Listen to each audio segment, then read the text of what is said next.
Subscribe कीजिए पंडित जी कुछ नया चैनल को और बेल आइकन बटन को दबाइए लेटेस्ट वीडियो सबसे पहले देखने के लिए। नमस्कार दोस्तों, नवरात्र का 7वां दिन अर्थात माँ नवदुर्गा के 7वें स्वरूप के रूप में माँ कालरात्रि की पूजा उपासना का दिन।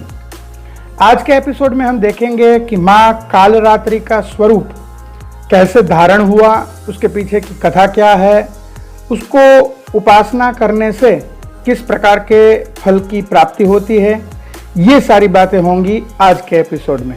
मैं हूं डॉक्टर भावेश व्यास और आप देख रहे हैं पंडित जी कुछ नया। जो व्यूअर्स हमारे इस चैनल पर जुड़ रहे हैं उनसे मेरा एक नम्र निवेदन कि वो चैनल को अभी से सब्सक्राइब कर लीजिए, वीडियो को लाइक कर दीजिए और शेयर भी कर दीजिए। हमारे इस नवरात्रि सीजन में माँ के सभी रूपों की चर्चा वीडियो में हुई है। अगर आपने वो वीडियो नहीं देखे हैं तो अभी प्लेलिस्ट में जाकर वो सारे वीडियो देख सकते हैं। और आने वाले समय में भी हम भारतीय संस्कृति, त्योहारों और आने वाले सभी प्रसंगों को वीडियो के रूप में प्रस्तुत करने वाले हैं। तो जुड़िए और बने रहिए पंडित जी चैनल के साथ। आइए शुरू करते हैं आज का एपिसोड।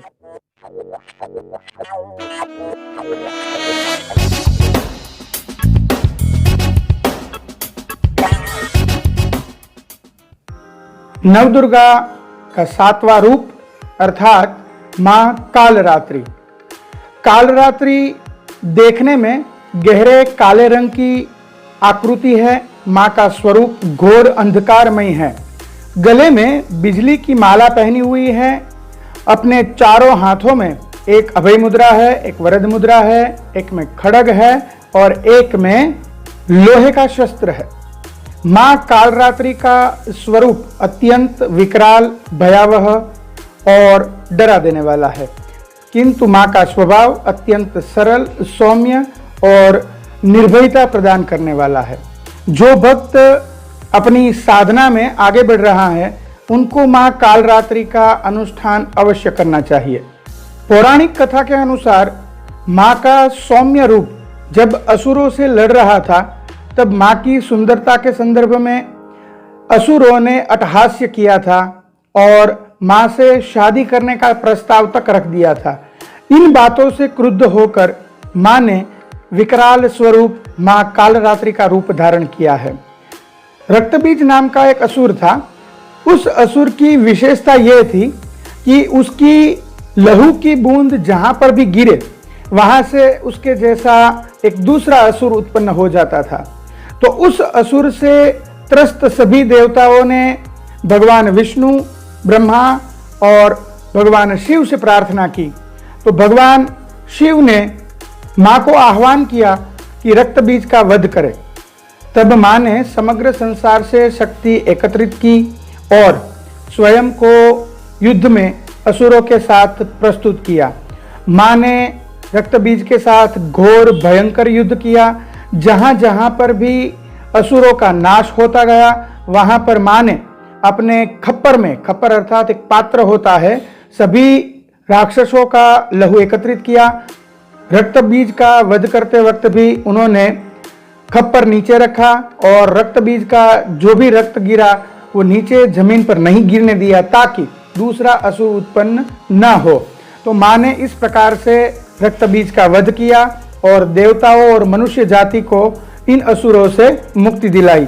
माँ कालरात्रि भक्तों को अभयता प्रदान करने वाली है, साधना में सिद्धि प्रदान करने वाली है। जो भक्त किसी मैली शक्तियों से, तंत्र मंत्र से डरा हुआ है तो उन भक्तों को माँ कालरात्रि का आह्वान करना चाहिए, अनुष्ठान करना चाहिए, पूजन करना चाहिए। संसार में जिस प्रकार से पॉजिटिव अर्थात सकारात्मक शक्तियां हैं उसी प्रकार से नकारात्मक यानी कि नेगेटिव ऊर्जा भी है। उन नकारात्मक शक्तियों को शास्त्रों में कहीं पर विद्या का नाम दिया गया है। इन बुरी विद्याओं से जो ग्रसित है, इन बुरी विद्याओं से जो निजात पाना चाहता है वो माँ कालरात्रि का अनुष्ठान कर सकता है। आइए देखते हैं कि माँ कालरात्रि का पूजन कैसे होगा। शास्त्रों में 2 प्रकार के आसन और 2 प्रकार के रंगों की बात की गई है। सबसे पहला माँ का आसन रक्त वर्णा अर्थात लाल रंग का होना चाहिए और दूसरा श्याम वर्ण कहा गया है अर्थात काले रंग का। मां के स्वरूप के अनुसार काला रंग उचित है, लेकिन शास्त्रों में मां अभयता प्रदान करने वाली है। काल रात्रि के नाम से जाना गया है क्योंकि ये अंधकारमय रात्रि का नाश करती है और उदय का प्रकाश फैलाती है। तो इस प्रकार से आप जो भी चाहे रक्त वर्ण या श्याम वर्ण दोनों में से किसी भी एक रंग का स्थापन कर सकते हैं। यदि आप श्याम वर्ण अर्थात काले रंग का स्थापन करते हैं तो उसमें काला धान्य पड़ेगा। अगर आप रक्त वर्ण स्थापन करते हैं अर्थात लाल रंग का तो उसमें लाल तिल या गेहूं ले सकते हैं धान्य के रूप में। फिर माँ का पूजन करना है मूर्ति के रूप में या यंत्र के रूप में। षोडशोपचार पूजा करनी है, धूप दीप नैवेद्य गंध आदि से माँ का पूजन करना है और भोग के रूप में माँ को तिल और गुड़ सबसे ज्यादा पसंद है अर्थात तिल और गुड़ का नैवेद्य आप लगा सकते हैं। इस प्रकार से माँ कालरात्रि का पूजन होगा। तो सभी भक्तों को माँ कालरात्रि अभय प्रदान करे ऐसी शुभकामना। आगे फिर नए वीडियो के साथ मिलेंगे नवदुर्गा के अष्टम स्वरूप माँ गौरी के रूप में।